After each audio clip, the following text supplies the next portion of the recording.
Greetings once again to everyone who have joined on this platform. We are so glad and so delighted to see each and every one of you. We are in this series of learning angelology and demonology. And right now we are learning demonology and in the fourth week today. കടന്നു വന്ന ഏവർക്കും യേശു ക്രിസ്തുവിൻ നാമത്തിൽ സ്നേഹ വന്ദനത്തെ അറിയിക്കുന്നു. നാം ഈ ഡീമനോളജി എന്ന പഠനത്തിൽ 4ാമത്തെ ആഴ്ചയാണ്. ഇന്നും നാം ഇതിൻ്റെ ഒരു വ്യത്യസ്തമായ ഒരു മേഖലയെക്കുറിച്ച് നാം ചിന്തിക്കുന്നതായിരിക്കും. As always, we encourage our viewers to reach out to us, or you can send a text or a message or email in whichever form that you want, stating your feedback or if you have any questions. And so we have received a question and then which I desired to address it initially, and then we would go into today's topic from demonology. So as we enter into today's class, once again, I want to greet each and every one of you, and with a heart that is prepared for today's class and with prayers, let's enter into today's class. So as I mentioned, we received a question, and the question goes like this: how the evil spirit from God came to torment Saul. And we find that in 1 Samuel chapter 16 and verse 14. The verse goes like this: now the Spirit of the Lord departed from Saul, and a harmful or an evil spirit from the Lord tormented him. ഇപ്രകാരം ഒരു ചോദ്യം നമുക്ക് ലഭിക്കുവാനിടയായി. ദൈവത്തിൽ നിന്ന് ഒരു അശുദ്ധാത്മാവ് എപ്രകാരമാണ് ശൗലിൽ വരുവാൻ ഇടയായത്? ഇത് നാം 1 ശമൂവേൽ പ്രവാചകന്റെ പുസ്തകം അതിൻ്റെ 16-ാം അധ്യായം 14-ാമത്തെ വാക്യത്തിലാണ് നാം കാണുന്നത്. അനന്തരം ദൈവത്തിൻ്റെ ആത്മാവ് ശൗലിൽ നിന്ന് പോയി കഴിഞ്ഞപ്പോൾ ഒരു അശുദ്ധാത്മാവ് ശൗലിൽ വരുവാൻ ഇടയായി. So rather than giving you a one-line answer or a statement answer, I want to take you through a couple of things so that it would help you understand even in the days to come. It would help you understand other passages in the scripture that kind of gives the same understanding. All right. So in point wise, I'll give you a couple of ways to understand the answer to this question. First thing that we need to understand is that God is absolutely holy and is never the source of moral evil. ഒന്നാമതായി നാം മനസ്സിലാക്കേണ്ടത്, ദൈവം പൂർണ്ണമായും വിശുദ്ധനാണ്. ദൈവത്തിൽ അശുദ്ധി ഒന്നും തന്നെയില്ല, അല്ലെങ്കിൽ ദുഷ്ടത ഒന്നുമില്ല. To validate this point, I just put up there 3 verses. One is from Habakkuk chapter 1 and verse 13, which says that your eyes is too pure to look on to evil. James chapter 1 and verse 13 says God cannot be tempted by evil, nor does he tempt anyone. 1 John chapter 1 and verse 5, which says God is light, and in him there is no darkness at all. ഈ ഒരു പദം, അതായത് ദൈവം പൂർണ്ണമായും വിശുദ്ധനത്രേ, ദൈവത്തിൽ ഒരു അശുദ്ധിയോ ഇല്ല, ഒരു ദുഷ്ടതയും ഇല്ല എന്ന് പറയുമ്പോൾ അതിനാധാരമായി 3 വാക്യങ്ങളാണ്. ഹബക്കൂക്കിൻ്റെ പ്രവചന പുസ്തകം 1:13 ദൈവം വിശുദ്ധനായിരിക്കുന്നു, തൻ്റെ കണ്ണുകൾ വിശുദ്ധിയായിരിക്കുന്നു. യാക്കോബിൻ്റെ ലേഖനം അതിൻ്റെ 1:13 നാം അത് കാണുന്നു. ദൈവം ആരെയും പ്രലോഭിപ്പിക്കാറില്ല. 1 യോഹന്നാൻ 1:5 നാം ഇപ്രകാരമാണ്: ദൈവം വെളിച്ചമത്രേ, അവനിൽ ഇരുൾ ഒട്ടും തന്നെ ഇല്ല. So these 3 verses clearly says that God is absolutely holy. No, he is not like 50% holy and 50% evil, or he is 99.9% holy and there is like a 0.1% evil, and that is the evil that he is sending to Saul or whoever it is. No, God is fully holy. He is a holy God. We serve a holy God. That is what first and foremost thing that we need to have as a foundation in our understanding about our God. Our God is absolutely a holy God. Amen. So, because our God is a holy God, that's why in the first class of demonology we understood that God did not create any evil, or God did not create a Satan. That is one thing that we can understand. So, first thing is God is absolutely holy. Second, you need to understand the phrase "from the Lord" speaks of God's sovereign permission and judgment. From the Lord, a evil spirit from the Lord. When it says from the Lord, it tells us about God's sovereign permission and judgment. Now, how do we understand that? In the Hebrew thought, whenever the sovereign God allows something to happen, and it says that it came from the Lord, it doesn't mean that God produced it, or God became that evil in order to send that. No, it is just showing that God commissioned or permitted that evil spirit to act as an instrument of judgment. Now, this happens under God's sovereign authority. Listen carefully. രണ്ടാമതായി നാം മനസ്സിലാക്കേണ്ടത് ആ വാക്യത്തിൽ ഇപ്രകാരമാണ്: ദൈവത്തിൽ നിന്ന് ഒരു അശുദ്ധാത്മാവ് ചെന്നു എന്ന് പറയുമ്പോൾ, ഇത് ദൈവത്തിൽ നിന്നു എന്ന് പറയുമ്പോൾ ഇത് ദൈവം ഉണ്ടാക്കിയതോ അല്ലെങ്കിൽ ദൈവം ആ സമയത്ത് പെട്ടെന്ന് ദുഷ്ടനായിട്ട് ആ ഒരു ദുഷ്ടാത്മാവിനെ അയച്ചതോ അല്ല. പക്ഷേ ഇവിടെ അത് ദൈവം അയച്ചു എന്ന് പറയുമ്പോൾ അർത്ഥമാക്കുന്നത് ദൈവം അനുവാദം കൊടുത്ത് ആ ഒരു ദുഷ്ടാത്മാവ് ദൈവം ആഗ്രഹിച്ച ന്യായവിധി ചെയ്യുന്നു എന്നാണ്. ഇത് ദൈവത്തിൻ്റെ പരമോന്നധികാരത്തെ കാണിക്കുന്നതാണ്, സോവറിനിറ്റിയെ കാണിക്കുന്നതാണ്. ദൈവം സകലത്തിനും മീതെ അധികാരമുണ്ട്. നമ്മൾ പഴയ നിയമത്തിലും പുതിയ നിയമത്തിലും നാം നോക്കുമ്പോൾ ദൈവം അയച്ച പല കാര്യങ്ങളുണ്ട്. ദൈവം ശൗലിൽ അശുദ്ധാത്മാവ് അയച്ചതുപോലെ തന്നെ മിസ്രൈമിൽ ദൈവം 10 ബാധ അയച്ചിട്ടുണ്ട്. ദൈവം ക്ഷാമം അയച്ചിട്ടുണ്ട്. ദൈവം പെസ്റ്റിലൻസിനെ അയച്ചിട്ടുണ്ട്. ദൈവം സൈന്യത്തെ അയച്ചിട്ടുണ്ട്. സോ ഇതെല്ലാം ദൈവത്തിൽ നിന്ന് വരും എന്ന് പറയുമ്പോൾ ദൈവം അയക്കുന്ന ചില ന്യായവിധികളാണ്. ദൈവം അനുവദിച്ചിട്ട് ദൈവം അയക്കുന്ന ചില ന്യായവിധികളാണ്.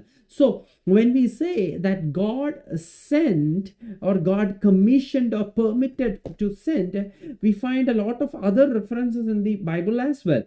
We see that God sent the plagues upon Egypt. We see God sent famine, and then we see God sending pestilence, God sending invading armies.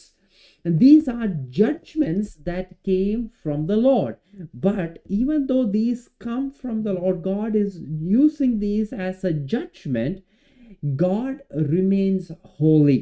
There is no unholiness. There is no evil in God. God just permits the evil to just happen. And it shows that God is the supreme authority even for evil to be given a permission. God has to give it. Likewise, the torment upon Saul came under God's judicial authority. ഇപ്രകാരം ശൗലിന്റെ മീതെ വന്ന അശുദ്ധാത്മാവും വരാൻ ദൈവം അധികാരം കൊടുത്ത്, ദൈവം അനുവദിച്ച്, തൻ്റെ പരമോന്നത അധികാരത്തിൽ അനുവദിച്ചാണ് ശൗലിന് അത് വരുവാൻ ഇടയായത്. Now, if you look one thing that we need to understand, important thing, the sequence that we need to understand. 1 Samuel chapter 16, there is a couple of sequence that you find. First we find that Saul was anointed as the king, and he was the king of Israel, and then he was repeatedly disobeying God. Second, when he was repeatedly disobeying as God rejected Saul as the king. We find that 1 Samuel chapter 15. And when Saul was anointed to be the king, he had the Holy Spirit. But when God rejected Saul as the king, the Holy Spirit departed from Saul.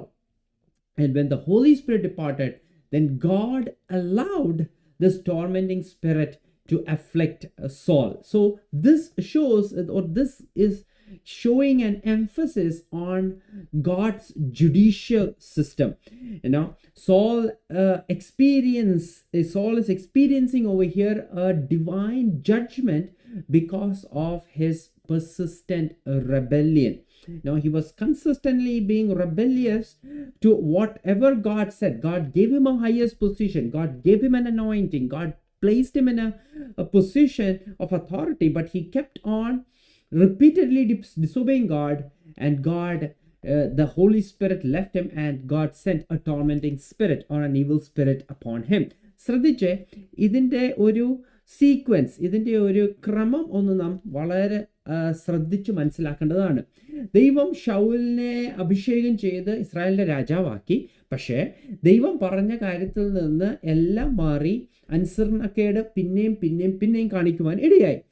ഒരു അനുസരണക്കേടിന് പുറമെ മറ്റൊരു അനുസരണക്കേട് ഇങ്ങനെ തുടർമാനമായി കാണിക്കാനിടയായി. അപ്പോൾ ദൈവം ശൗലിനെ രാജാവാക്കിയതിൽ അനുദപിക്കുന്നു എന്ന് നാം വായിക്കുന്നുണ്ട് 1 ശമൂവേൽ 15-ാം അധ്യായത്തിലൊക്കെ. അതിനുശേഷം ശൗലിൽ നിന്ന് ദൈവത്തിന്റെ ആത്മാവ് പോയപ്പോൾ ദൈവം ഒരു അശുദ്ധാത്മാവിനെ തന്നെ ദണ്ഡിപ്പിക്കുവാൻ വേണ്ടി അയക്കുന്നതായി നാം കാണുന്നു. ഇത് കാണിക്കുന്നത് ദൈവത്തിൻ്റെ ഒരു ന്യായവിധിയെ പോലാണ്. ഡിവൈൻ ജഡ്ജ്മെന്റ് തുടർമാനമായി ദൈവത്തോട് റെബല്യസ് ആയപ്പോൾ, ദൈവത്തോട് എതിർപ്പ് കാണിച്ചപ്പോൾ, ദൈവത്തോട് അനുസരണക്കേട് കാണിച്ചപ്പോൾ ദൈവികമായ ഒരു ന്യായവിധിയാണ് ഇത് കാണിക്കുന്നത്. Now, the fourth thing that you need to understand is the Hebrew phrase ruach rahmet Yahweh, which means that Yahweh sent a spirit. So what does that rah mean? It could mean evil. It could mean something that is harmful. It could mean something that is distressing. It could mean something that is disastrous, or it could mean something injurious.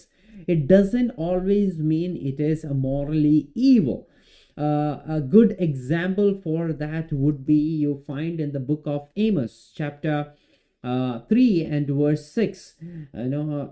Amos chapter 3 and verse 6, you will read over there, shall there be evil in a city and the Lord has not done it? It's a question. When evil happens in a city, you know that it is not without the knowledge of God. So modern translation tries to render this word as a disaster or calamity or judgment. So they translate the verse in 16 and verse 14 as a harmful spirit, a distressing spirit, or an injurious spirit, rather than an evil spirit. So we will come more detail into that. But when you understand that word, it could mean not just evil, but it could also mean something that is harmful, something disastrous, injurious, because that same word used in Amos means disaster. So നാലാമതായി അവിടെ ഉപയോഗിച്ചിരിക്കുന്ന ആ പദം നാം ഒന്ന് ശ്രദ്ധിക്കണം. അവിടെ ദൈവം ഒരു അശുദ്ധാത്മാവിനെ അയച്ചു എന്ന് പറയുമ്പോൾ ആ ആത്മാവ്, അശുദ്ധാത്മാവ് എന്ന് പറയുന്ന ആ വാക്ക്, അത് മറ്റു ഭാഗങ്ങളിൽ ഉപയോഗിക്കുമ്പോൾ അത് ദുരാത്മാവ് എന്ന് മാത്രമല്ല അത് പറയുന്നത്. അവിടെ മറ്റു പല ഡിഫറെൻ്റ് ആയിട്ടുള്ള വ്യാഖ്യാനങ്ങളാണ് അവിടെ ഉള്ളത്.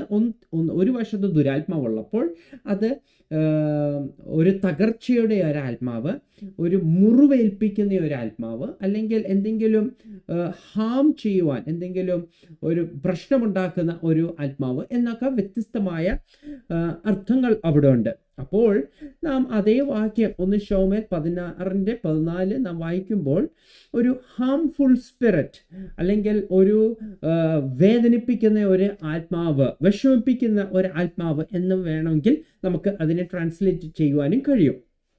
പക്ഷേ let's look at a little more details. The fifth thing that you need to understand that God often uses evil beings without becoming evil himself. This is very much important. Number one, we understood that God is fully holy and there is no evil in him. Second, we understood God doesn't create evil. And now we are understanding that God uses evil, but he doesn't himself become evil. No, God doesn't become evil, but he uses evil beings. ഒന്നാമതായി നാം മനസ്സിലാക്കി, ദൈവം വിശുദ്ധനാണ്, തന്നെ ഒരു അശുദ്ധിയുമില്ല, ഒരു അശുദ്ധാത്മാവോ അതിൻ്റെ ഒരു അംശം പോലും ഇല്ല. പിന്നെ നാം മനസ്സിലാക്കി, ദൈവമല്ല ഈ ദുഷ്ടതയെ സൃഷ്ടിച്ചത് അല്ലെങ്കിൽ ഉണ്ടാക്കിയത്. ഇപ്പോൾ നാം ഈ അഞ്ചാമത് നാം കാണുന്നത്, ദൈവം അശുദ്ധാത്മാക്കളെ അല്ലെങ്കിൽ ദുരാത്മാക്കളെ ഉപയോഗിക്കും, പക്ഷേ താൻ സ്വതവേ ഒരു ദുരാത്മാവോ അല്ലെങ്കിൽ അശുദ്ധാത്മാവോ ആകുന്നില്ല. Now, ഇതും നമുക്ക് വചനത്തിൽ നമുക്ക് മനസ്സിലാക്കുവാൻ കഴിയും. നാം ഏതൊരു കാര്യം പഠിക്കുമ്പോഴും, ദൈവത്തെക്കുറിച്ചാകട്ടെ, ഭൂതങ്ങളെക്കുറിച്ചാകട്ടെ, ദൂതന്മാരെക്കുറിച്ചാകട്ടെ, ഏതൊരു ഉപദേശവും എന്തുമായിക്കൊള്ളട്ടെ, വചനമായിരിക്കണം നമ്മുടെ അതിൻ്റെ അടിസ്ഥാനം. ഇയ്യോബിൻ്റെ പുസ്തകത്തിൽ നാം നോക്കുമ്പോൾ, when you look into the book of Job, Satan wanted to attack Job, and he first appears before God, and God sets a limit. God doesn't opens up every limit and say go and do, but God controls. God gives a permission, and God also sets a limit, and Satan acts according to the limit and permission that God has given. But even when God is giving Satan a permission, still God is holy. God doesn't become Satan. God doesn't become evil. God remains holy. That is the first example. Second, you will find in 1 Kings chapter 22 and verse 19 to 23. What happens over there is that King Ahab is going for a war. And before he goes for a war, he calls some prophets to know what the Lord is saying about it. And he calls some false prophets, and all the false prophets are lying and saying, okay, you go, it will be victorious and things like that. So God wanted to judge King Ahab. So God sends a lying spirit, or God permits a lying spirit, and all these false prophets were lying, prophesying lies to King Ahab, except prophet Micaiah. Now you find in the third example, that is in Luke chapter 22 and verse 31. There you would find Satan has asked to sift you as wheat. Here now Jesus is saying to Peter, hey, there is Satan, there is the evil one. He asked me a permission to swift you, Peter, just like how we swift wheat. But I didn't allow that. I allowed for Job, I allowed for Ahab, but I didn't allow that to happen for you, because I feared you might lose your faith. So there is a permission that God gives, and God uses evil beings for judgment, for his judicial and to glorify God. But while he does that, he never becomes evil. God never becomes evil. ശ്രദ്ധിക്കണേ പ്രിയ ദൈവമക്കളെ, അഞ്ചാമതായി, ദൈവം അശുദ്ധാത്മാക്കളെ ഉപയോഗിക്കുമ്പോൾ അല്ലെങ്കിൽ അയക്കുമ്പോൾ, ദൈവം സ്വയമേ ഒരു അശുദ്ധനായി മാറുന്നില്ല, ദുരാത്മാവായി മാറുന്നില്ല. ഇത് നമുക്ക് 3 ഉദാഹരണങ്ങളിൽ കൂടി നമുക്ക് മനസ്സിലാക്കാം. ഇയ്യോബിന്റെ പുസ്തകത്തിൽ സാത്താൻ ആദ്യം ദൈവത്തിന്റെ അടുക്കലേക്ക് ചെന്ന് ഇയ്യോബിനെ പരീക്ഷിക്കുവാൻ, ഇയ്യോബിനെ അതിനൊരു അവസരം ചോദിക്കുന്ന, ഒരു പെർമിഷൻ ചോദിക്കുന്നതായി കാണാം. അപ്പോൾ ദൈവം ആ പെർമിഷൻ അനുവദിക്കുന്നു എന്ന് നാം കാണുന്നു. പക്ഷെ അനുവദിക്കുമ്പോഴും ഒരു അതിര് വെക്കുന്നുണ്ട്. അപ്പോൾ ഈ അശുദ്ധാത്മാവ് അല്ലെങ്കിൽ സാത്താൻ വന്ന് ഇയ്യോബിനെ ആക്രമിക്കുമ്പോൾ ആ ഒരു അനുവാദത്തിലാണ് ആക്രമിക്കുന്നത്, പക്ഷേ ആ പരിമിതിക്കുള്ളിൽ നിന്നുകൊണ്ടാണ് ആക്രമിക്കുന്നത്. രണ്ടാമതായി, 1 രാജാക്കന്മാരുടെ പുസ്തകം 22-ാം അധ്യായത്തിൽ നാം കാണുന്നു, ആഹാബ് രാജാവ് യുദ്ധത്തിന് പോകുകയാണ്. ആഹാബ് രാജാവിനെ ദൈവത്തിന് ന്യായം വിധിക്കുവാൻ വേണ്ടി ദൈവം അവിടെ ബോഷ്കിന്റെ ചില ആത്മാക്കളെ അവിടെ അയക്കുന്നതായി നാം കാണും.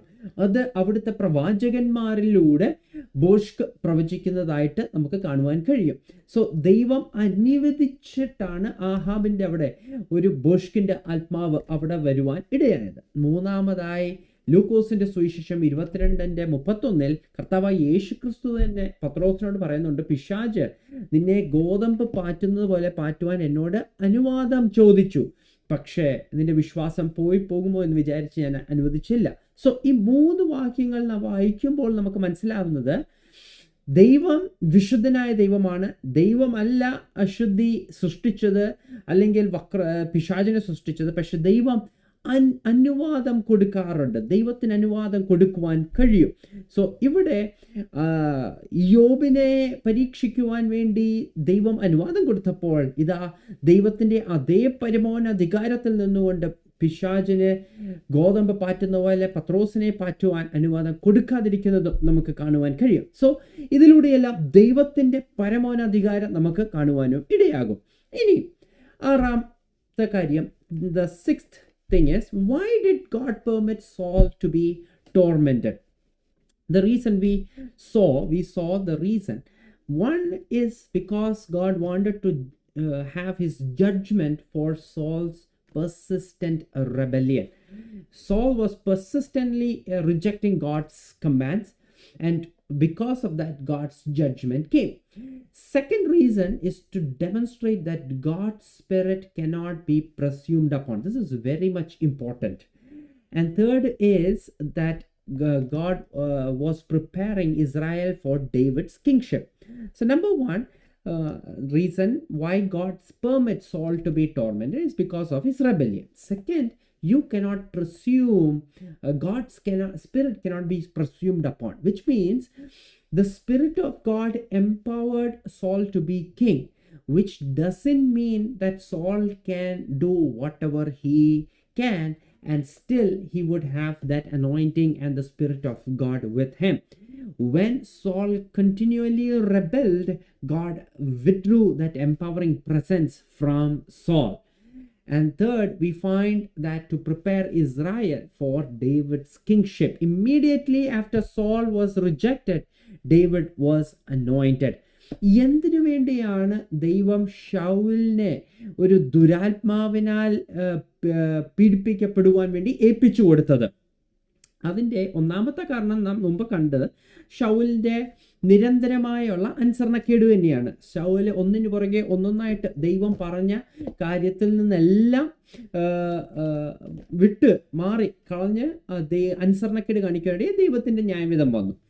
രണ്ടാമതായി, എപ്പോഴും നമുക്ക് ദൈവത്തിൻ്റെ ആത്മാവ് നമുക്കങ്ങ് ഊഹിക്കുവാൻ നമുക്ക് കഴിയുകയില്ല. അതെന്താന്ന് വെച്ചാൽ, രാജാവാകുവാൻ വേണ്ടി ദൈവം അഭിഷേകം ചെയ്തു, തൻ്റെ ആത്മാവിനെ പകർന്നു. അഭിഷേകവും ആത്മാവും ലഭിച്ചെന്നും പറഞ്ഞുകൊണ്ട് ശൗൽ രാജാവിന് എന്നും തൻ്റെ ഇഷ്ടത്തിന് ചെയ്യുവാൻ കഴിയുകയില്ല. താൻ നിരന്തരമായി നിരസിക്കുകയും അനുസരണക്കേട് കാണിച്ചപ്പോൾ ആ ആത്മാവിനെ ദൈവം തിരിച്ചെടുക്കുവാനും ഇടയായി. മൂന്നാമത്, ദൈവത്തിന് ദാവീദിനെ രാജാവായിട്ട് അഭിഷേകം ചെയ്യേണ്ടത് ആവശ്യമായിരുന്നു. ശൗലിനെ ദൈവം നിരസിച്ചപ്പോൾ അടുത്തത് നാം ദാവീദിനെ ഉടനെ തന്നെ അഭിഷേകം ചെയ്യുന്നതും നമുക്ക് അവിടെ കാണുവാൻ കഴിയും. ഇനി with 6th, when we understand why God permitted Saul to be tormented, 7 is to understand, did God send a demon? Did God really send a demon? Now with this, there are two views. Okay, two views among the Christendom or among theological scholars. Did God really send or gave permission for a demon to go and torment Saul? So the first view is that some theologians, some scholars on this say that it was not actually a demon or a demonic spirit that went, but it was just a spirit that caused mental anguish or a distress, which was kind of a judgment. It was not a demonic spirit that went, but God just sent a mental anguish.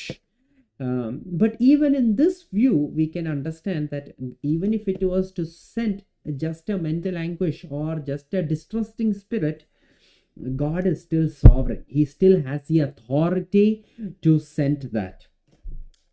ദൈവം യഥാർത്ഥത്തിൽ ഒരു ഭൂതാത്മാവിനെ അല്ലെങ്കിൽ ഒരു ദുരാത്മാവിനെ അയച്ചോ എന്നൊരു ചോദ്യം ആൾക്കാർ ചോദിക്കാറുണ്ട്.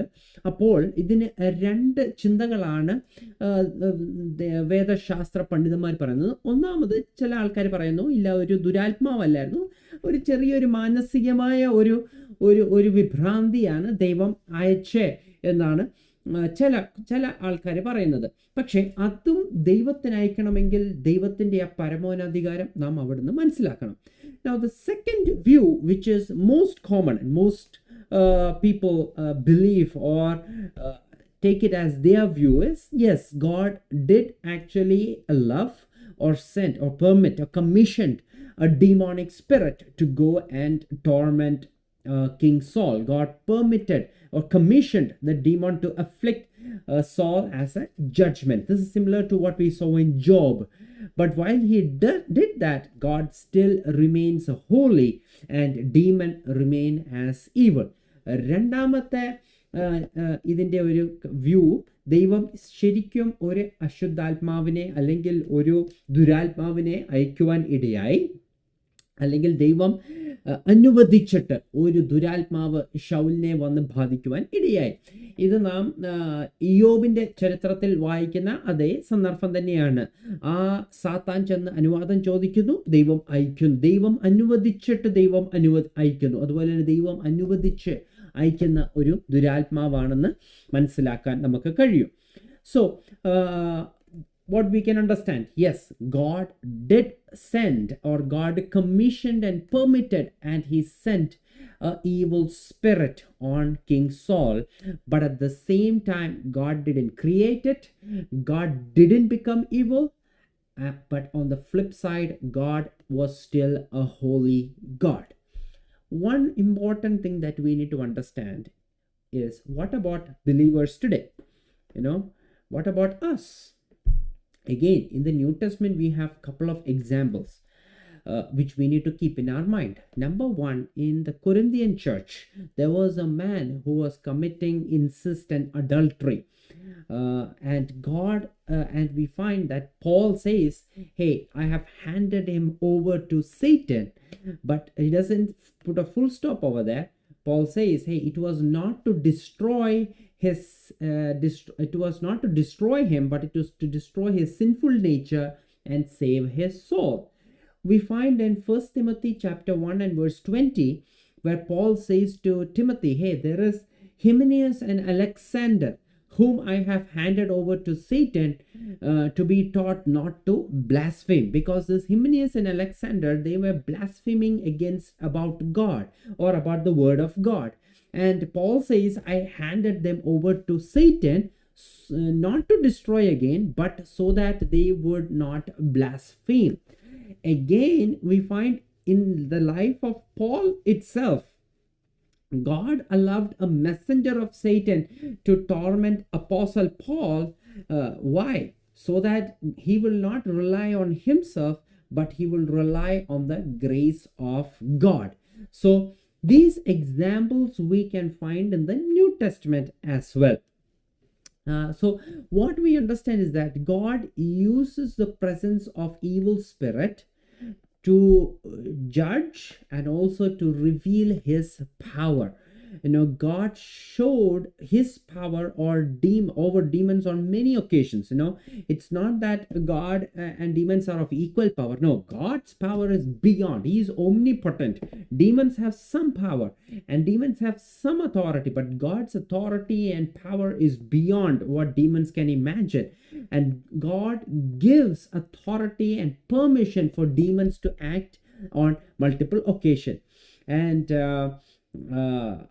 one thing that we need to keep in our minds, my dear friends or students of the Word of God, as Christians, rather than last week we learned on how we invoke or we bring demons into our life purposefully, but I'm not talking about purposefully inviting demons into our life, but when God brings or God allows evil spirit to come and torment us.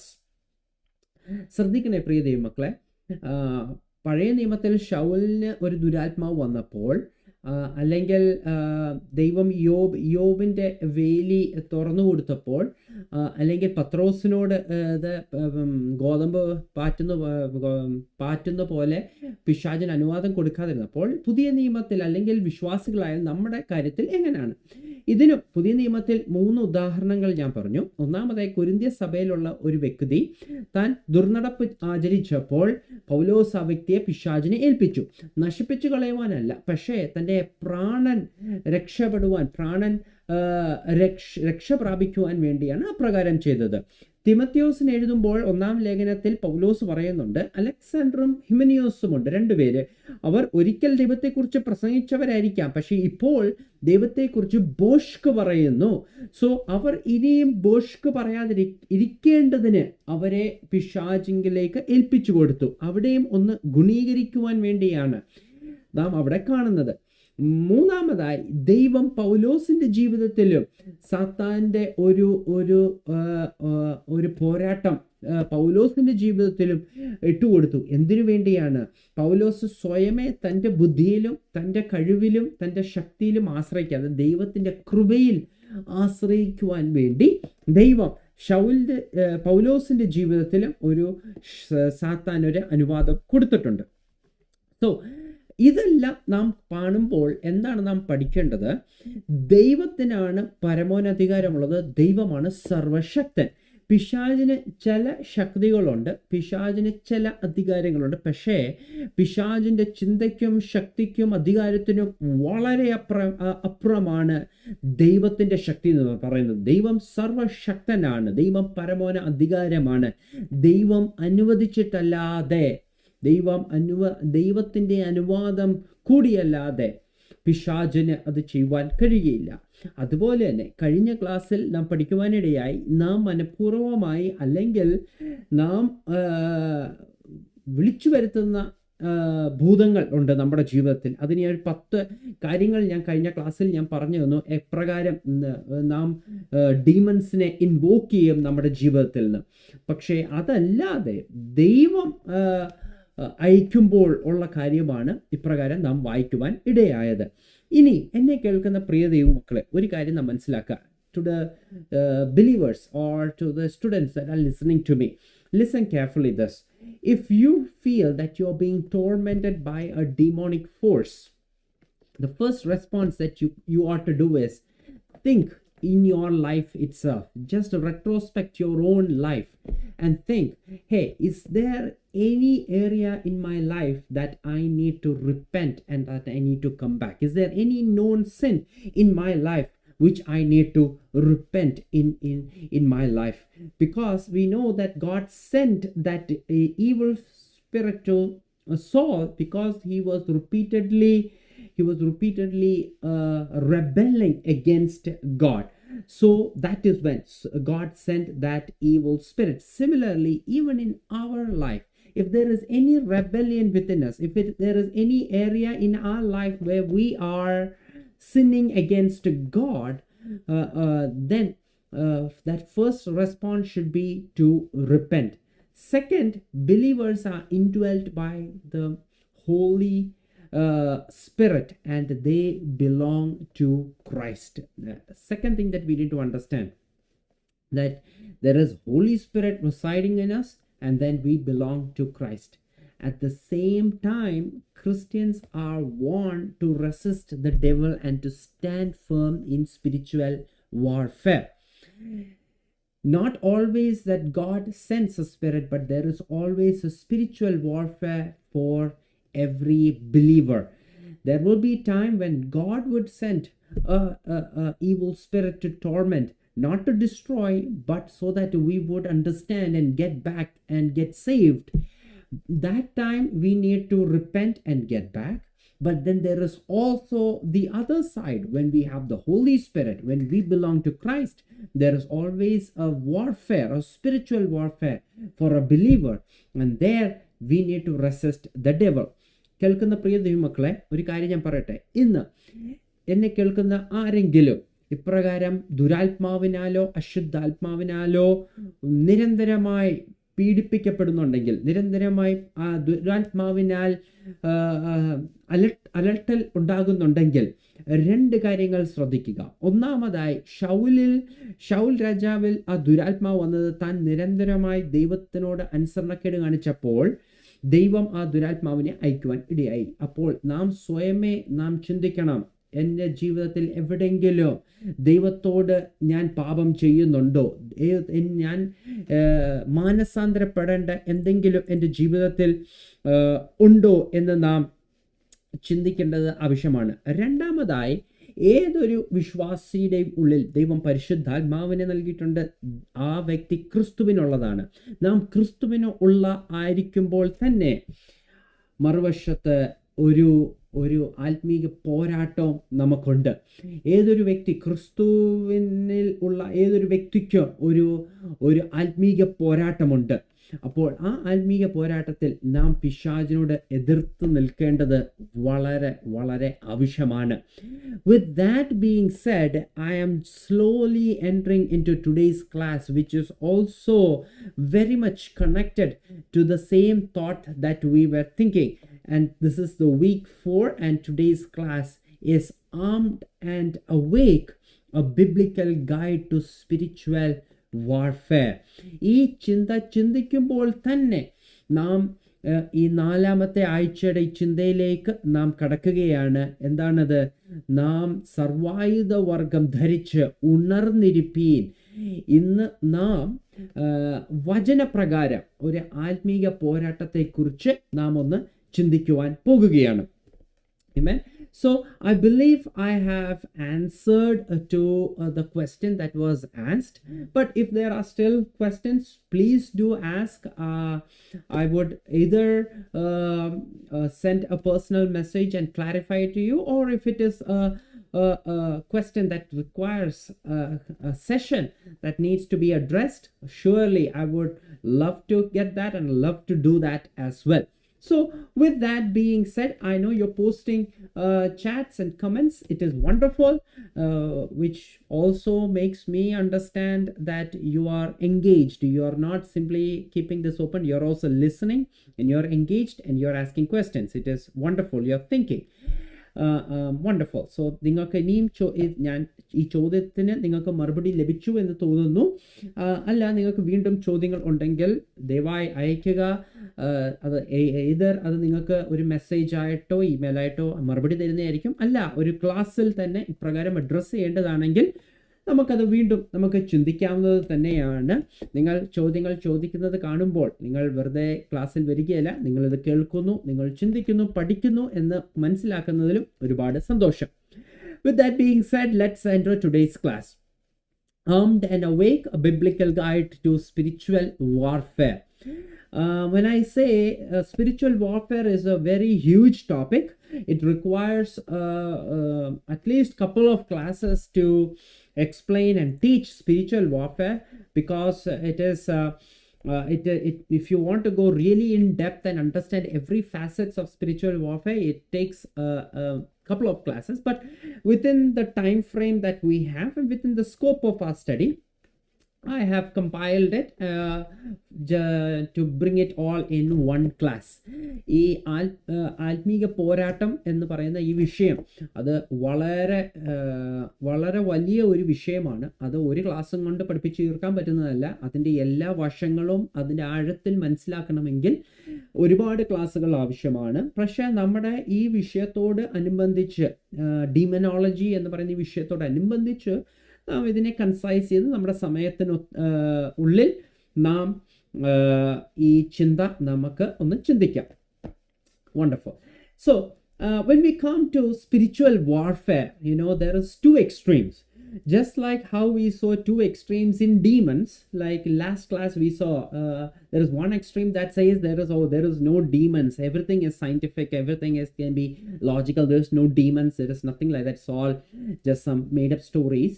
And then the other extreme is that they see demons in everything. Everything and anything and everything is demons. Similarly, there is two extremes in spiritual warfare as well. One extreme says that, oh, there is no enemy, there is no demons, no need of prayers or any discernment or any holiness, because there is no spiritual warfare, there is nothing called spiritual warfare. One side says that. The other end of the spectrum says, finds a demon under every rock. They blame demons for every bad decisions that they make. Everything that happens, they say it's demonic. Every thing that happens in their life, they blame it on demons. When that happens, the scripture tells us, hey, you need to not lean on to either one of these extremes, but you need to narrow it down based on the scripture and based on the discernment of the Holy Spirit. So, പ്രിയ ദൈവമക്കളെ, നാം ഈ ആത്മീയ പോരാട്ടം എന്ന് പഠിക്കുമ്പോൾ ഇതിന് രണ്ട് വശങ്ങളുണ്ട്. ഒരു വശത്തുള്ള ആൾക്കാർ പറയും, ഇപ്രകാരം ഒരു ഭൂതവുമില്ല, പ്രാർത്ഥനയുടെ ആവശ്യമില്ല, ഇതിന് നമ്മൾ വിവേചനത്തിൻ്റെ ആവശ്യമൊന്നുമില്ല, വിശുദ്ധ ജീവിത ആവശ്യമില്ല, കാരണം ആത്മീയ പോരാട്ടം എന്ന് പറയുന്ന ഒരു സംഭവമേ ഇല്ല എന്ന് പറയുന്ന ഒരു കൂട്ടരുണ്ട്. മറുവശത്ത് കണ്ടതും കേട്ടതും തൊടുന്നതും പിടിക്കുന്നതും എല്ലാം ഭൂതമാണെന്ന്, പോരാട്ടമാണെന്ന് പറയുന്ന ഒരു വശവും ഇതിന് ഉണ്ട്.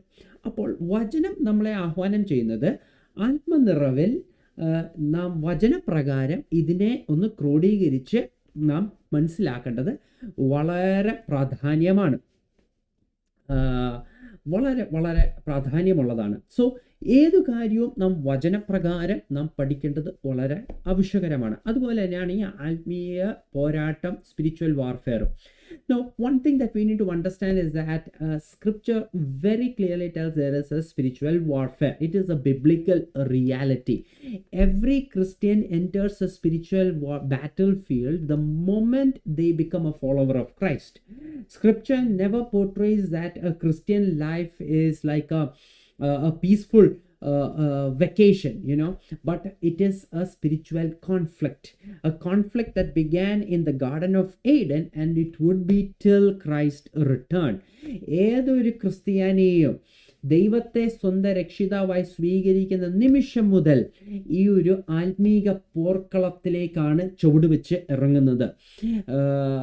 ഒരിക്കലും വചനം ഒരു ക്രിസ്ത്യാനി വെക്കേഷനിലായിരിക്കുന്ന ഒരു അനുഭവമല്ല തരുന്നത്. പക്ഷേ ഏതൊരു വിശ്വാസിക്കും ഒരു ആത്മീക പോരാട്ടം ഉണ്ട്. ആത്മീക പോർക്കളത്തിലാണ് ഏതൊരു വിശ്വാസിയും നിൽക്കുന്നത്. അത് ഏദൻ തോട്ടം മുതൽ കർത്താവിൻ്റെ മടങ്ങി വരവ് വരെ നമുക്കത് കാണുവാൻ കഴിയും. So, one thing that Paul says is in Ephesians chapter 6 and verse 12, Paul says it very clearly over there, for we wrestle not against flesh and blood. Very important verse. We know this verse very well, but the word used over there is we wrestle, not panic, but we wrestle. And how do we wrestle? We wrestle not for victory, but with the victory that Christ has given to us. ശ്രദ്ധിക്കണേ പ്രിയ ദൈവമക്കളെ, we all know this verse that for we wrestle not against flesh and blood. The word wrestle is very important because it is not that when spiritual warfare happens, we panic and we go all haywire and get chaotic. No, we wrestle against it. And we are not wrestling or we are not fighting to get to victory, because the word is very clear that Christ has already given us victory. We are wrestling with the victory that Christ has already given us. We are not wrestling to get a new victory. No, Christ has already given us victory, and standing in the victory that Christ has given us on the cross of Calvary by his death and resurrection, we wrestle against this enemy. ശ്രദ്ധിക്കണമേ, നമുക്ക് ജഡരക്തങ്ങളോടല്ല പോരാട്ടമുള്ള എന്ന് നാം വചനത്തിൽ വായിക്കുന്നുണ്ട്. നമുക്ക് നന്നായി അറിയാവുന്ന വാക്യമാണ്. അവിടെ പോരാട്ടം എന്ന് പറയുന്ന ഒരു വാക്യം ഉണ്ട്. വ്രസൽ അല്ലെങ്കിൽ മൽപിടുത്തം എന്ന് വേണമെങ്കിൽ പറയാം. അപ്പോൾ നാം പോരാടുന്നതും മൽപ്പിടുത്തം ചെയ്യുന്നതൊക്കെ ഒരു പുതിയ ഒരു ജയം ലഭിക്കുവാൻ വേണ്ടിയല്ല. കാരണം ക്രൂശിൽ കർത്താവ് ജയം കൈവരിച്ചിരിക്കുകയാണ്, ജയം നൽകി തന്നിരിക്കുകയാണ്. കർത്താവിൻ്റെ ക്രൂശീകരണം ഉയർത്തെഴുന്നേൽപ്പിലൂടെ ജയം നമുക്ക് ലഭിച്ചിരിക്കുകയാണ്. ആ ജയത്തിൽ നിന്നുകൊണ്ടാണ് നാം ഈ ആത്മീയ പോരാട്ടം ചെയ്യുന്നത്. ഏതൊരു വിശ്വാസിയും മനസ്സിലാക്കേണ്ട ഒരു യാഥാർത്ഥ്യമാണ്, ജയം ക്രിസ്തു നമുക്ക് നൽകി തന്നിട്ടുണ്ട്. ആ ജയത്തിൽ നാം ആശ്രയിച്ച് അതിൽ വിശ്വാസം ഉറപ്പിച്ചാണ് നാം ആത്മീയ പോരാട്ടം നാം പോരാടുന്നത്. So couple of things that we need to understand to make this spiritual warfare a little more organized and systematic. Let's study it in an order. So the first thing would be what spiritual warfare is not. Rather than understanding what is spiritual warfare, what it is not, because there are many misunderstandings. There are many misunderstandings outside Christianity and inside Christianity as well.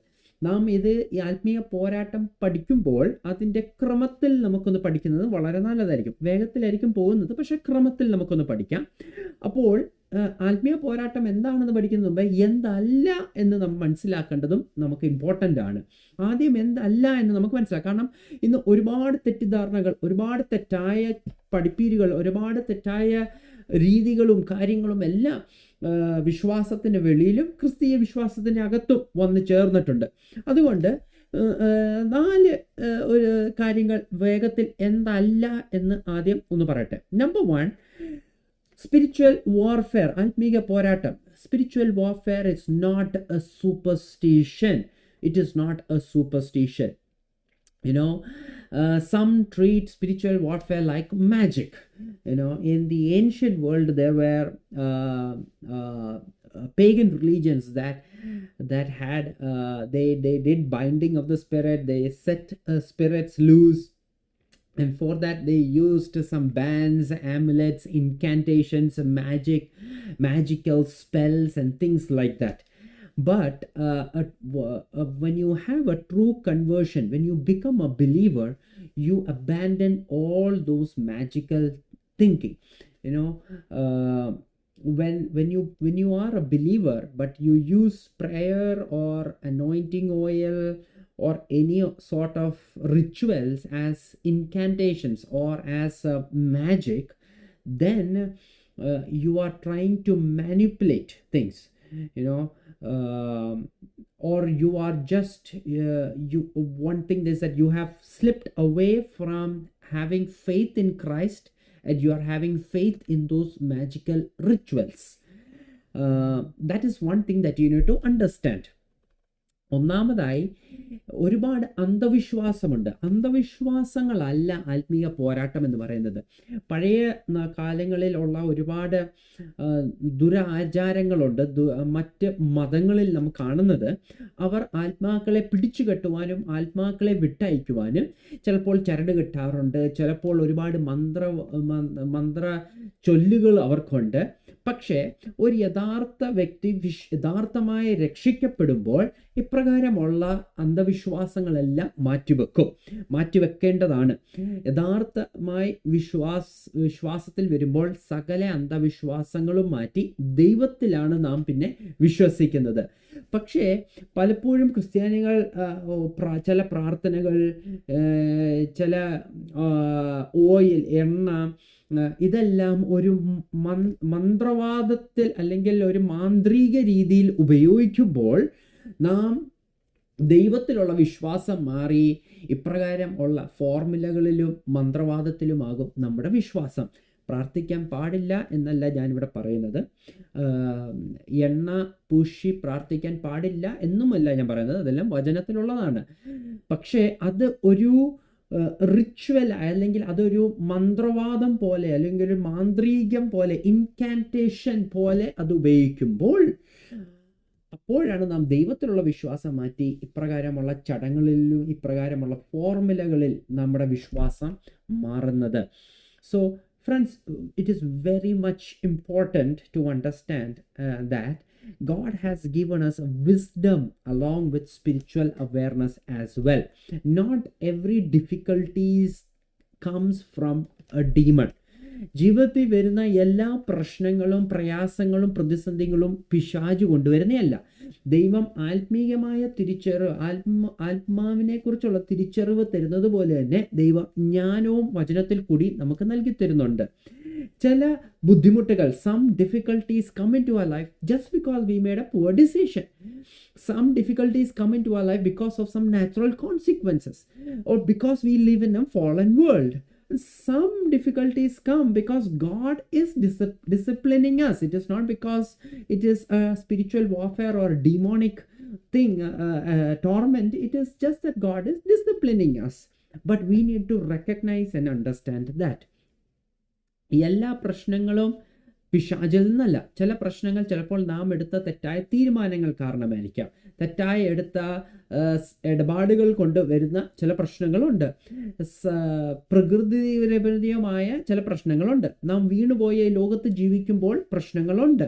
ചിലപ്പോൾ പ്രശ്നങ്ങൾ നമ്മുടെ ജീവിതത്തിൽ വരുന്നത് ദൈവം നമ്മളെ ശിക്ഷണത്തിൽ കൂടി നയിക്കുന്നത് കൊണ്ടുമായിരിക്കാം. അത് ദുരാത്മാവോ അല്ലെങ്കിൽ പോരാട്ടം കൊണ്ടല്ലായിരിക്കും ആ പ്രശ്നം വരുന്നത്. ചിലപ്പോൾ ദൈവം നമ്മളെ ഒരു ശിക്ഷണത്തിൽ കൂടി നയിക്കുന്നതും നമുക്ക് ആയിരിക്കാം.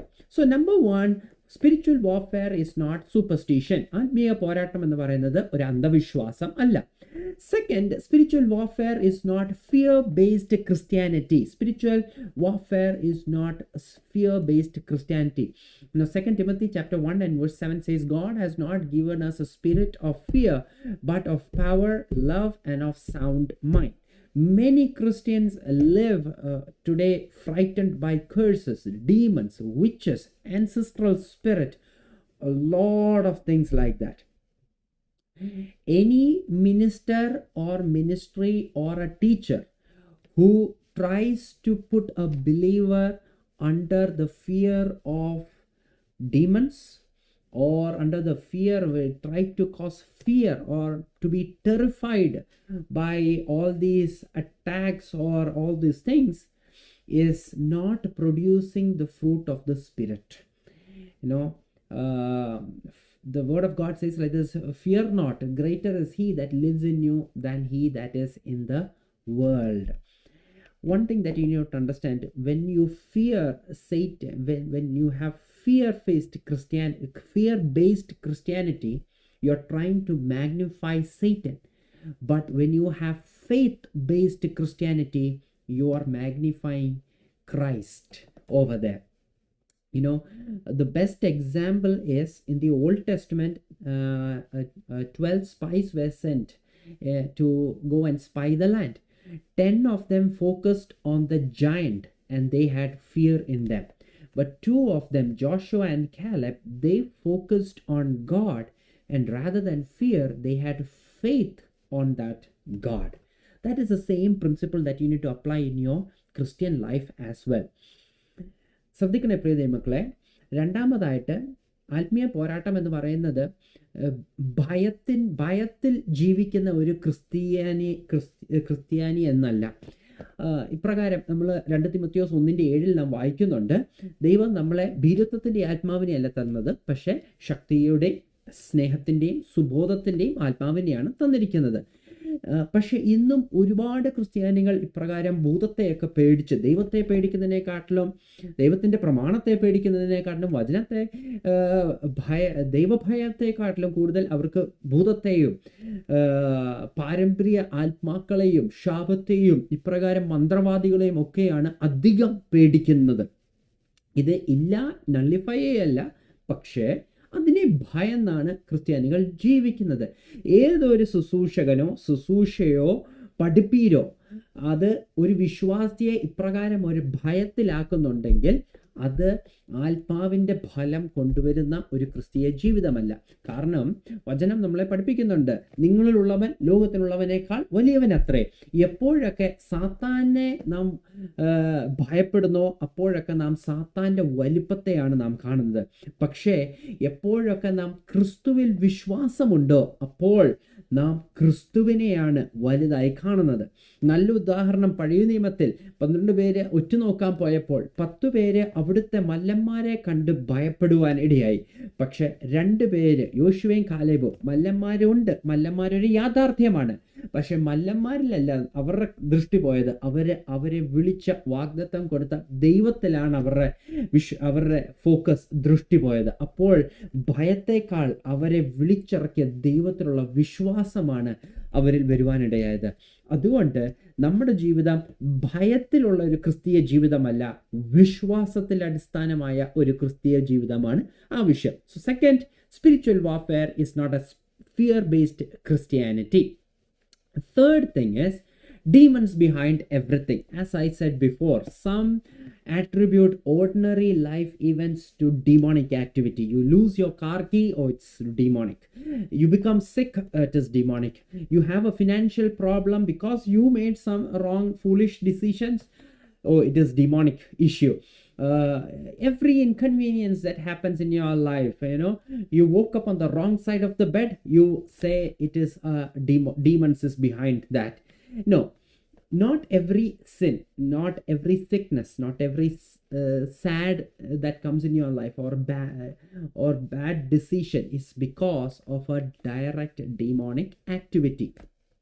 Now, James chapter 1 and verse 14 says, each one is tempted when he is drawn away by his own desires. Now, again, just as we saw before, Job was tormented by Satan, and God loved it. But the friends came and said, oh, it is because you did sin, it's because of the wickedness and all those. But God is saying, God is rebuking all that and saying that, hey, it is something that I loved. So what we need to understand is discernment is very much important. Rather than blaming demon behind everything, we as believers, we need to discern what is a demonic attack, what happened because of my foolishness, and what God is doing. So we need to discern with the help of the Holy Spirit what is what. Sometimes the enemy is not a demon, but it could be our pride. Sometimes it could be our unforgiveness, our laziness. Sometimes some things happen because we were lazy, and then you were lazy, you didn't prepare, you didn't do, and you failed the exam. You can't say that it was a demonic attack. Sometimes it will be your unbelief. Sometimes it will be because of your selfish ambition. You had a selfish ambition. God said not that, but you had a selfish ambition, and then you went for it, and then you failed. You can't say it is demon was behind it. The next is unscriptural deliverance practices. This is very important because there are practices that are not Bible based, but at the same time using like objects, using rituals as though they have some power. It is very important that we don't involve ourselves in unscriptural deliverance practices. വചനത്തിലില്ലാത്ത വിടുതലിന്റെ ശുശ്രൂഷയിലൊന്നും നാം പോയി തലവെച്ചു കൊടുക്കാനോ അതിൽ പങ്കാളികളാക്കുവാനോ നാം പാടില്ല. Matthew chapter 12 we read like this, there was a man who was delivered from one evil spirit, and that evil spirit left, but later on that evil spirit brought 7 evil spirits, and the thing became much more worse than before.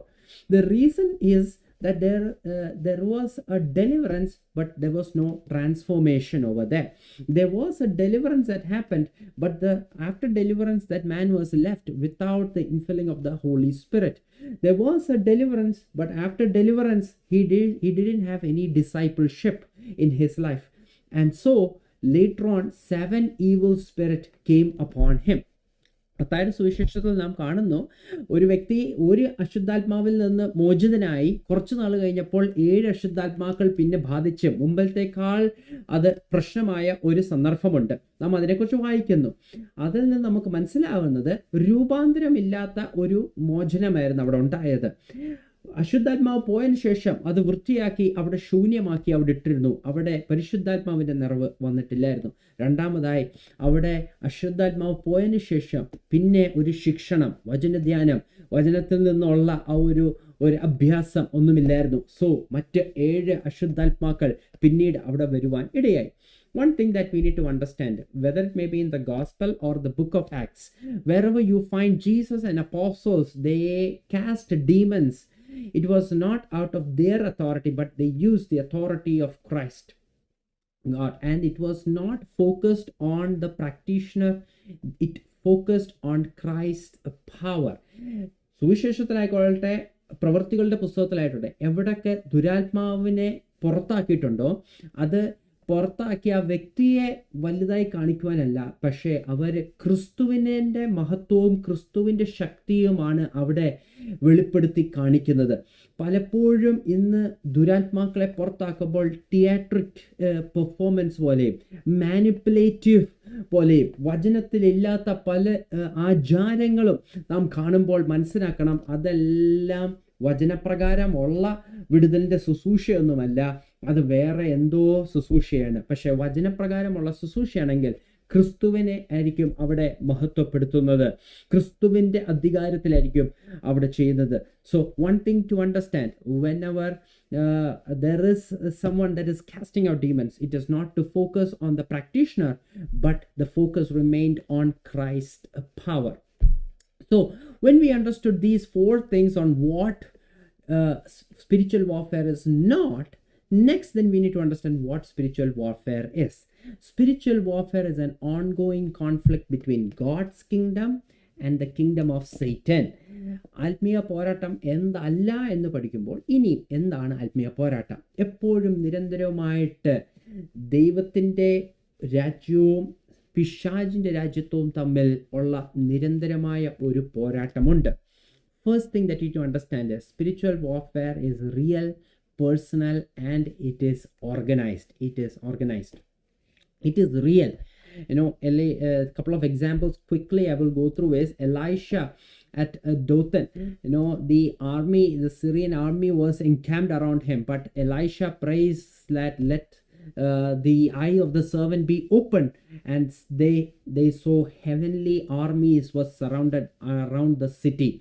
So it shows that there is a real spiritual warfare that happens over there.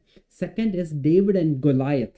When David and Goliath is happening, it is though in the physical realm it is the Philistines and Goliath standing, David was able to recognize what is behind this battle, and that is why David says, hey, this battle belongs to the Lord.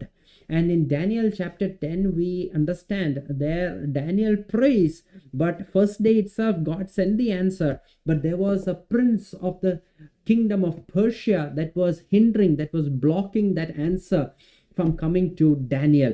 And then Michael came and had a fought and then had to come and bring that answer to Daniel. All these shows that there is a territorial conflict influencing earthly affairs. There is always power and principalities and rulers and spiritual hosts of Satan's kingdom and God's kingdom constantly at war. ശ്രദ്ധിക്കണേ പ്രിയ ദൈവമക്കളെ, ആത്മീയ പോരാട്ടം ഒരു യാഥാർത്ഥ്യമാണ്. അത് പിശാചിൻ്റെ സാമ്രാജ്യവും ദൈവിക സാമ്രാജ്യവും തമ്മിലുള്ള ഒന്നാണ്.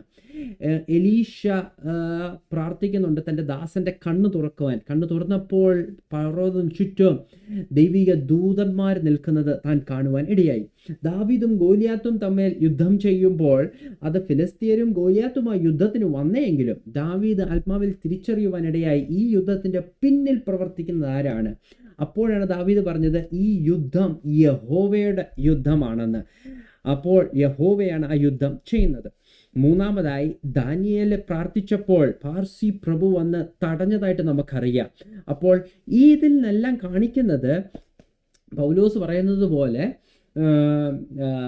വാഴ്ചകളുണ്ട്, അധികാരങ്ങളുണ്ട്, കർത്തൃത്വങ്ങളുണ്ട്, അന്ധകാരത്തിലെ ദുഷ്ടാത്മ സേനയുണ്ട്.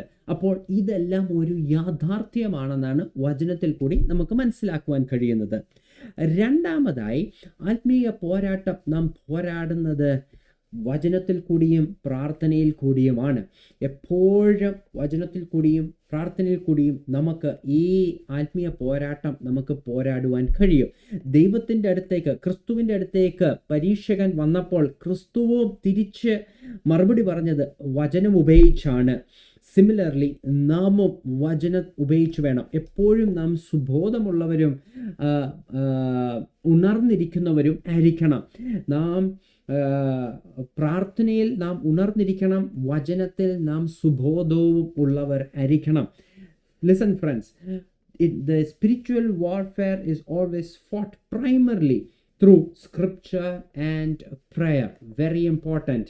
Whenever the tempter came to tempt Jesus, 3 times Jesus uses scripture to cast out that tempter. And similarly, we also need to be vigilant and sober in our life. We need to be vigilant in our prayer life, and we need to be sober in the word of God. We always need to know what the word of God speaks and always have a direct relationship with God in prayer. Third thing is, it is a fight from or with victory and not for victory. We saw this before. I told you about this before.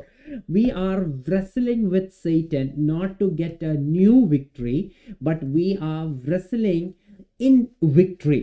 We always have got victory. We already have got that victory. We stand in the finished work by faith, and we wrestle against the principalities and powers. ഒരു കാര്യം മനസ്സിലാക്കണം പ്രിയ ദൈവമക്കളെ, നാം ആത്മീയ പോരാട്ടം ചെയ്യുന്നത് നാം ജയത്തിനു വേണ്ടിയല്ല, പക്ഷെ ജയത്തിൽ നിന്നുകൊണ്ടാണ് ഈ പോരാട്ടം ചെയ്യുന്നത്. കാരണം കൊലോസ്യർ ലേഖനത്തിൽ നാം വായിക്കുന്നു, വാഴ്ചകളെയും അധികാരങ്ങളെയും ദൈവം ആയുധവർഗം ക്രൂശിൽ വെപ്പിക്കുവാൻ ഇടയായി. ആ ലഭിച്ച ജയത്തിൽ നിന്നുകൊണ്ടാണ് നാം ആത്മീയ പോരാട്ടം ചെയ്യുന്നത്. Today, anyone who is going through a spiritual warfare, this is a verse that you need to take in your heart, and you need to be confident. Hey, I am not waging this war by myself, but with the power of God in me. I am not waging this war to get a victory, but I am waging this war against the unseen realm with the victory that Christ has already given for me. ക്രിസ്തുവിൽ എനിക്ക് ലഭിച്ചിരിക്കുന്ന ജയത്തിൽ നിന്നുകൊണ്ടാണ് ഞാൻ ഈ ആത്മീയ പോരാട്ടം ചെയ്യുന്നത്. ഇത് നമ്മുടെ ഹൃദയത്തിൽ നാം എടുക്കേണ്ടത് വളരെ ആവശ്യമാണ്. സോ എന്താണ് ആത്മീയ പോരാട്ടം അല്ല എന്ന് നാം മനസ്സിലായി, എന്താണ് ആത്മീയ പോരാട്ടം എന്ന് മനസ്സിലായി. ഇനിയും അത് നാം മനസ്സിലാക്കുമ്പോൾ വളരെ പ്രധാനപ്പെട്ട ഒരു വിഷയമാണ് ഡിസേൺമെൻറ്റ് ഓഫ് ദ സ്പിരിറ്റ്. ആത്മാവിൻ്റെ വിവേചനം നമുക്ക് ഉണ്ടായിരിക്കണം. Very very important. 1 Corinthians chapter 12 and verse 10, Paul mentions, discerning of the Spirit as one of the gifts of the Holy Spirit. And so, this discerning of the Spirit is not like it's given based on your seniority or because you master some skills or skill sets, but discerning of the Spirit is a gift of the Holy Spirit, and that is given to discern if something is coming from God or something is coming from evil or human spirit. It is very important. When we learn about angelology and demonology, a couple of things that we always say is, when we learn about angelology or demonology, one, we understand how big and great our God is. Second, we understand how powerful Christ is and the victory Christ has given in our life. Third, we understand the importance of the Holy Spirit. To discern a demonic spirit or a demonic warfare, we need to have the discernment of the Spirit. 1 John chapter 4 and verse 1, it says, "Beloved, do not believe every spirit, but test the spirit whether they are from God or from a false prophet." 2 Corinthians chapter 11 and verse 14 says, as we have read this verse over and over again in all these classes, Satan himself comes as angel of light. We find these examples both in the Old Testament and New Testament, how we need to discern the spirit. As we already saw in the life, as prophet Micaiah with King Ahab, when all the other prophets had lying spirit, Here, Micaiah is the one prophet that discerns, hey, these are lying spirits that are prophesying to Ahab. Just because all the prophecies, listen carefully, just because all the prophecies are unanimous doesn't mean it's not a guarantee that it is a prophecy from God. Also, second thing, just because a prophecy is true doesn't mean the spirit behind that prophecy is from God as well. Because in the New Testament, when Paul was in Philippi, there was a slave girl who prophesied, and she prophesied what was very accurate. But Paul was able to discern if that prophecy was accurate or not. So we also need to have that spirit's discernment. Jesus was able to recognize unclean spirit. Paul was able to discern the unclean spirit that worked behind Ananias.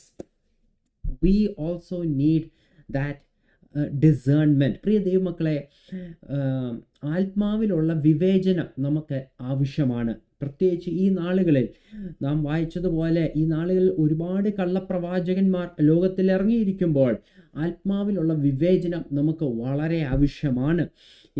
അപ്പോൾ ഇത് നാം മനസ്സിലാക്കേണ്ടത്, എല്ലാവരും ഒരേ പ്രവചനം പ്രവചിച്ചുകൊണ്ട് അത് ദൈവത്തിൽ നിന്ന് വന്ന പ്രവചനം ആകണം എന്ന് ഇല്ല. ദൈവത്തിൽ നിന്ന് വരാം, ദൈവത്തിൽ നിന്ന് വന്നിരിക്കുന്ന പ്രവചനം അതൊന്നുകൂടെ ഉറപ്പിക്കുവാൻ വേണ്ടി മറ്റൊരു പ്രവാചകനും അത് തന്നെ പ്രവചിച്ചെന്ന് വരാം. പക്ഷേ ആത്മാവിലുള്ള വിവേചനത്തിൽ നമുക്ക് തിരിച്ചറിയുവാൻ കഴിയും ഇത് ദൈവത്തിൽ നിന്ന് വന്നതാണോ അതോ ഇത് മനുഷ്യരിൽ നിന്ന് ആണോ എന്ന്. രണ്ടാമതായി, പ്രവചനം സത്യമായതുകൊണ്ട് അത് ദൈവത്തിൽ നിന്നുള്ള പ്രവചനം ആകണം എന്നും ഇല്ല. കാരണം പൗലോസ് ഫിലിപ്പിയിലായിരുന്നപ്പോൾ അവിടെ ഒരു ദാസി പെണ്ണ്, ദുരാത്മാവ് ബാധിച്ച ആ സ്ത്രീ പൗലോസിനെ നോക്കി കറക്റ്റ് കാര്യമാണ് പ്രവചിച്ചത്. പക്ഷേ പൗലോസിനെ തിരിച്ചറിയുവാനിടയായി അതിൻ്റെ പിന്നിൽ പ്രവർത്തിക്കുന്ന ദുരാത്മാവ് എന്ത് എന്ന്. സോ ഈ ഉള്ള കർത്താവ് യേശു ക്രിസ്തുവും ഇതുപോലെ ദുരാത്മാവിനെ തിരിച്ചറിയുവാനിടയായി. പത്രോസിന് അനന്യാസിന്റെ പിന്നിൽ പ്രവർത്തിച്ച ദുരാത്മാവിനെ തിരിച്ചറിയുവാൻ ഇടയായി.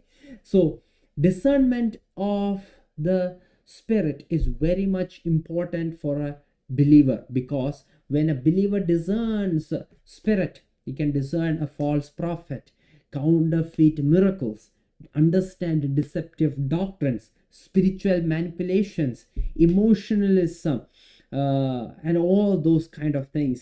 വിവേചനമുണ്ടെങ്കിൽ കള്ളപ്രവചനത്തെ തിരിച്ചറിയുവാൻ കഴിയും, കള്ള അത്ഭുതങ്ങളെ നമുക്ക് തിരിച്ചറിയാൻ കഴിയും, കള്ള ഉപദേശങ്ങൾ, ദുരുപദേശത്തെ തിരിച്ചറിയുവാൻ കഴിയും. ആത്മാവിൻ്റെ പേരിൽ ചെയ്യുന്ന മാനിപ്പുലേഷൻസ് ഇപ്രകാരം നമുക്ക് തിരിച്ചറിയുവാൻ കഴിയും. ഇത് വളരെ പ്രാധാന്യമാണ്. ഒരു ആത്മീക പോരാട്ടത്തിൽ ആവശ്യമുള്ള ഒരു കാര്യമാണ് വിവേചനം എന്ന് പറയുന്നത്.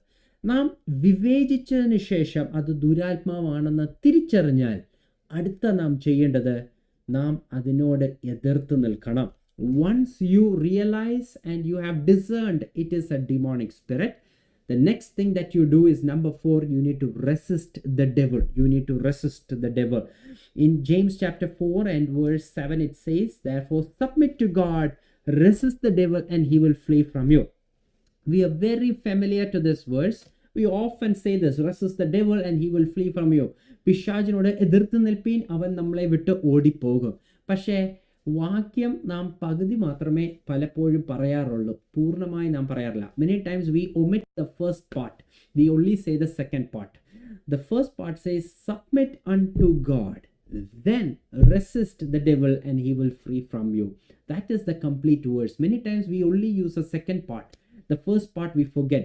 ദൈവത്തിന് കീഴടങ്ങിയിരിപ്പീൻ, അതിനുശേഷമാണ് പിശാചിനോട് എതിർത്ത് നിൽപ്പീൻ, അവൻ നിങ്ങളെ വിട്ടുപോകും. The order is very clear. First submit and then resistance happen. Many a times we want to do that resistance part without submitting to God or to God's word or God's Holy Spirit. But we want that resistance and we want demons to flee. But that doesn't happen unless you submit to God and God's word and to the Holy Spirit. നാം ഒന്നാമതായി ചെയ്യേണ്ടത് ദൈവത്തിന് കീഴടങ്ങിയിരിക്കുക, പിന്നാണ് നാം എതിർത്ത് നിൽക്കേണ്ടത്.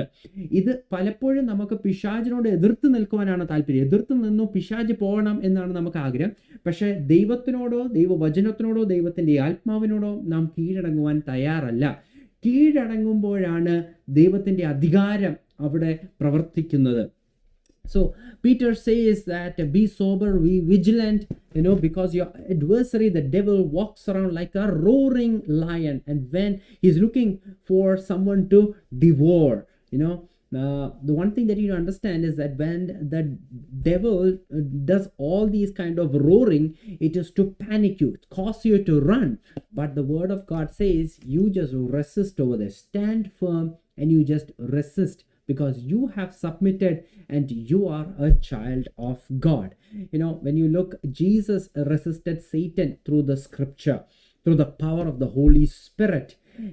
And you would also find that even in the Garden of Gethsemane, even when Jesus had a thought, hey, can this cup be taken away? The next moment Jesus says, no, I am being obedient and submissive to the Father in heaven.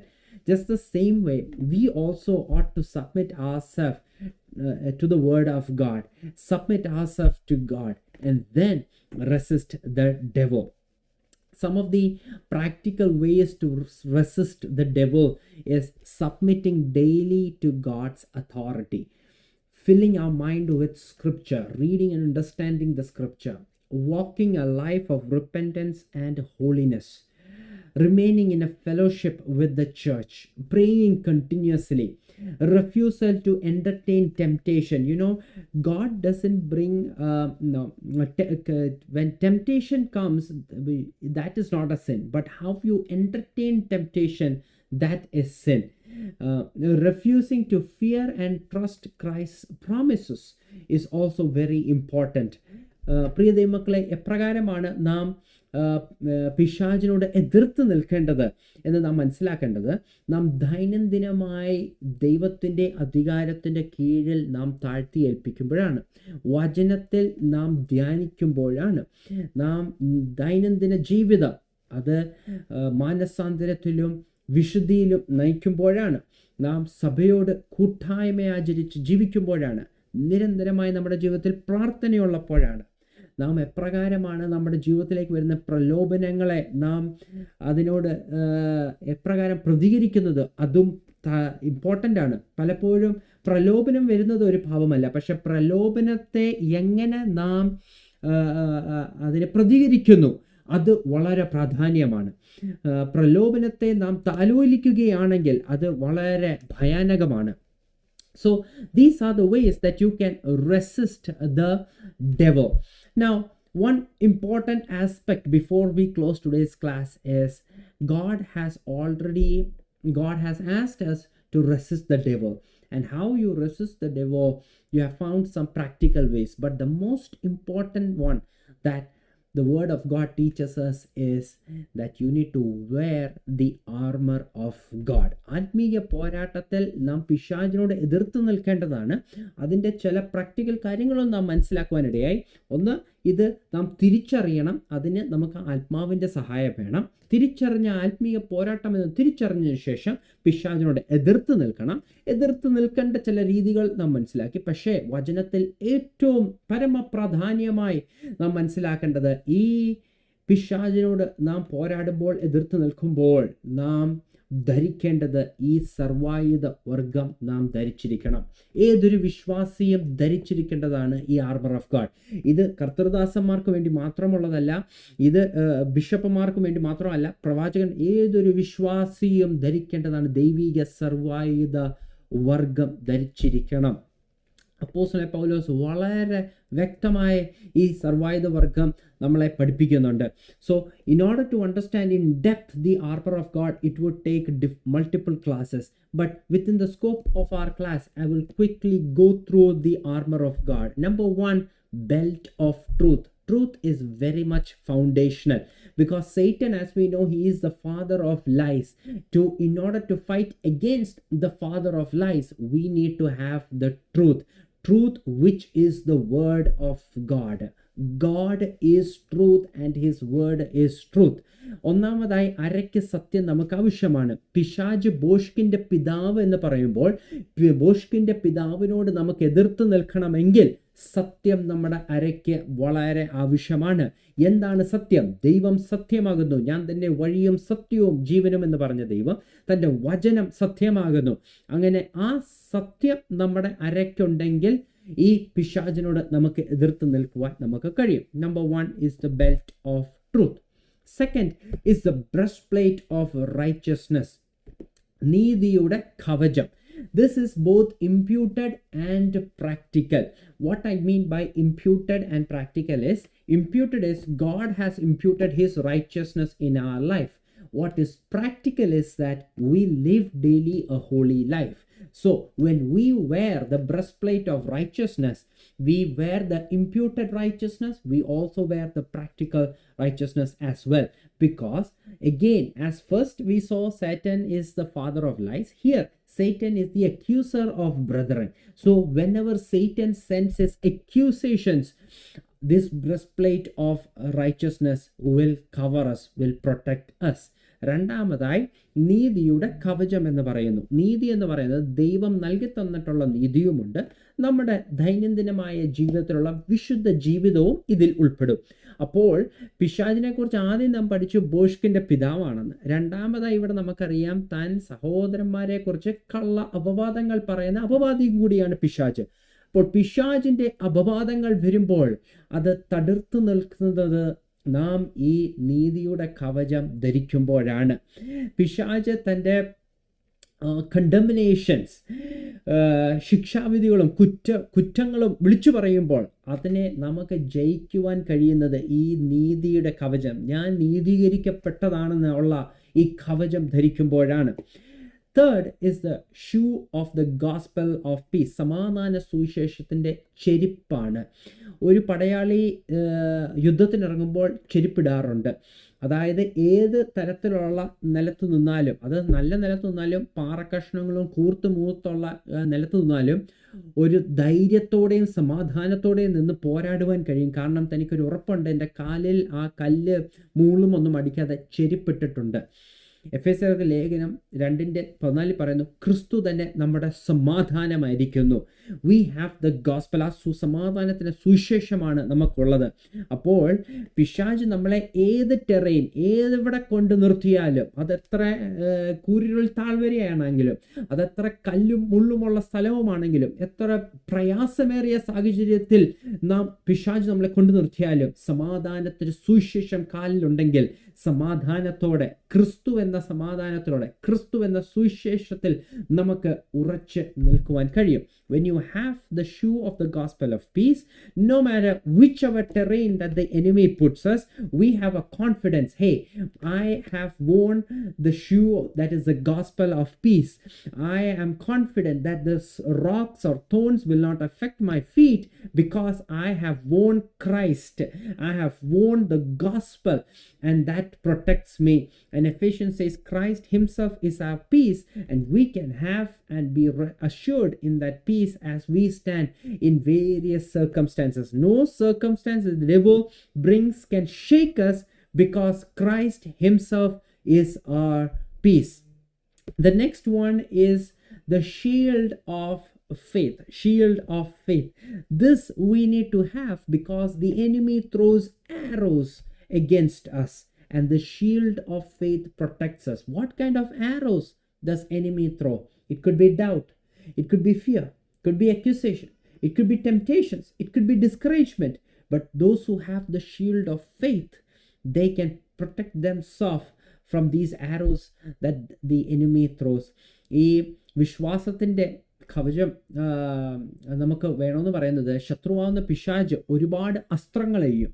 അപ്പോൾ അസ്ത്രങ്ങൾ എയ്യുമ്പോൾ അത് സംശയത്തിൻ്റെ അസ്ത്രങ്ങളായിരിക്കാം, ഭയത്തിൻ്റെ അസ്ത്രങ്ങളായിരിക്കാം, പ്രലോഭനത്തിൻ്റെ അസ്ത്രങ്ങളായിരിക്കാം, നിരുത്സാഹത്തിൻ്റെ അസ്ത്രങ്ങളായിരിക്കാം. പക്ഷേ വിശ്വാസത്തിൻ്റെ പരിച നമുക്ക് കയ്യിൽ ഉണ്ടെങ്കിൽ ആ അസ്ത്രങ്ങളിൽ നിന്നെല്ലാം ഈ ആത്മീയ പോരാട്ടത്തിൽ നമുക്ക് ജയിക്കുവാൻ കഴിയും.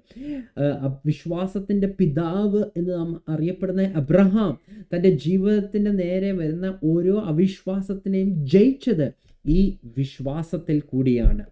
So next is the helmet of salvation. രക്ഷയുടെ ശിരസ്ത്രം എന്ന് നാം മനസ്സിലാക്കുന്നുണ്ട്. രക്ഷയുടെ ശിരസ്ത്രം. Many spiritual battles are fought in the mind. And they will bring so many doubts and despair, making us to think, hey, do I have salvation? Am I saved? Was the salvation right? Do I have an identity in Christ? All these thoughts come in our mind. That is where we need to wear the helmet of salvation. When devil brings all these kind of thoughts and doubts and confusion, you are assured, hey, I have a salvation. I am saved in Christ. I have a new identity in Christ. My past is gone. It's erased, washed away by the blood of Christ Jesus.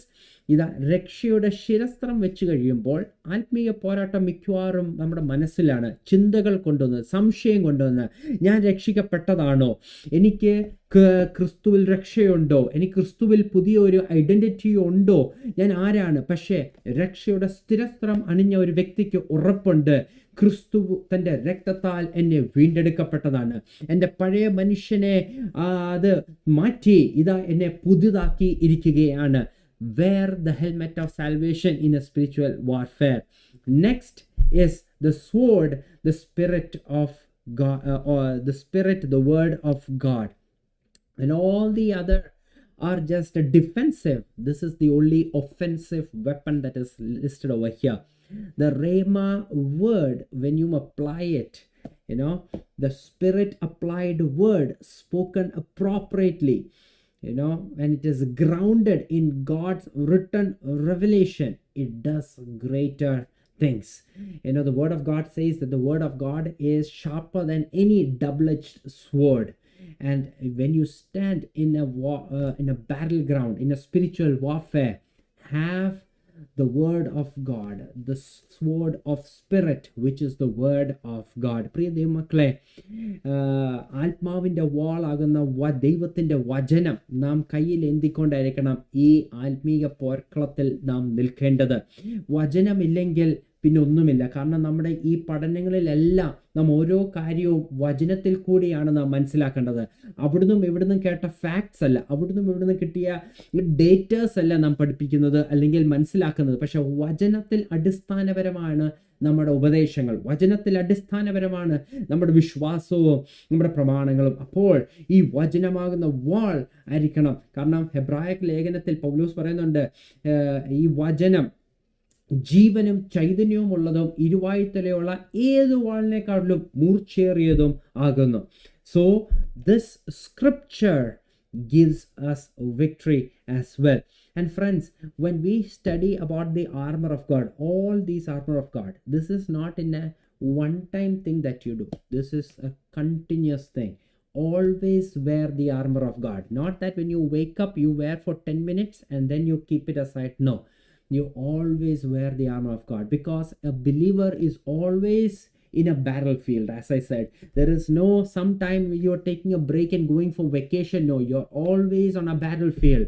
When you're always on a battlefield, we ought to wear the armor of God always in our life.